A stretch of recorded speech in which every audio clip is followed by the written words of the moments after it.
Alright, বর্তমানে ঢাকা ইন্ডাস্ট্রিতে দর্শক পেয়ে অভিনেত্রীদের মধ্যে অন্যতম রয়েছে পূজা চেরি। কেননা এই সুন্দরী তারকা তার অভিনয় গুণে তার দর্শকদের কাছে আলোচনার শীর্ষে থাকেন বরংবার। তাছাড়া এই অভিনেত্রীকে সর্বশেষ অভিনয় করতে দেখা যায় টগর চলচ্চিত্রে। চলচ্চিত্রের পর্দায় তার দুর্দান্ত অভিনয় রীতিমতো তার দর্শকদের কাছে নজর কাড়ে। পাশাপাশি অবশ্য চলচ্চিত্রের পর্দায় এবার তার চরিত্রের অনেকটা পরিবর্তন লক্ষ্য করা যায়, যার প্রেক্ষাপটে সবকিছু মিলিয়ে চলচ্চিত্রের পর্দায় পূজা চেরির অভিনয় তার ভক্তদের কাছে প্রশংসা অর্জন করে।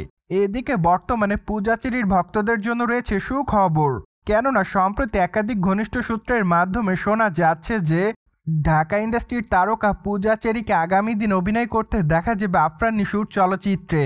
তাই তো বলাই বাহুল্য যে আগামী দিনে দম চলচ্চিত্রটিতে প্রধান নায়িকার চরিত্রে অভিনয় করবেন তিনি।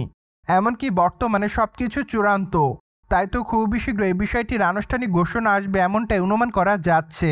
সো যাই হোক, এই খবরটি অবশ্য প্রকাশ্যে আসার পর বর্তমানে সকল ভক্তরা রয়েছে অপেক্ষাতে, কেননা এবারই চলচ্চিত্রের পর দ্য ফার্স্ট টাইম নিশুর সঙ্গে অভিনয় করতে দেখা যাবে ঢাকা ইন্ডাস্ট্রির গ্ল্যামার কুইন পূজা চেরিকে।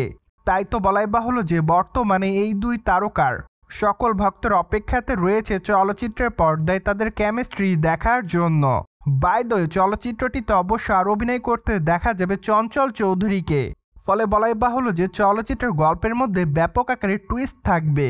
এমনকি এর আগে অবশ্য চলচ্চিত্রটি প্রসঙ্গে নিশু জানিয়েছিলেন যে তার এই চলচ্চিত্রটি মূলত গল্প নির্ভর চলচ্চিত্র হবে, কেননা তিনি গল্প নির্ভর চলচ্চিত্রে কাজ করতে পছন্দ করেন। পাশাপাশি নিশু আরও বলেছিলেন যে চলচ্চিত্রের পর্দায় তার চরিত্রেরও অনেকটা পরিবর্তন থাকবে। এমনকি এই চলচ্চিত্রের শুটিংয়ের কাজ বাংলাদেশ, সৌদি আরব এবং জর্ডানে করা হবে। ফলে বলাই বাহুল্য যে চলচ্চিত্রটিতে এবার বেশ কিছু সুন্দর লোকেশন দেখতে পারবে দর্শকরা। এমনকি এই চলচ্চিত্রের বাজেটও অবশ্য ব্যাপক। তাই তো অনুমান করা যাচ্ছে যে চলচ্চিত্রটি যেহেতু ঈদে মুক্তি পাবে, তাই তো চলচ্চিত্রের নির্মাতারা চলচ্চিত্রটিকে সুন্দর এবং আকর্ষণীয়ভাবে নির্মাণ করবে।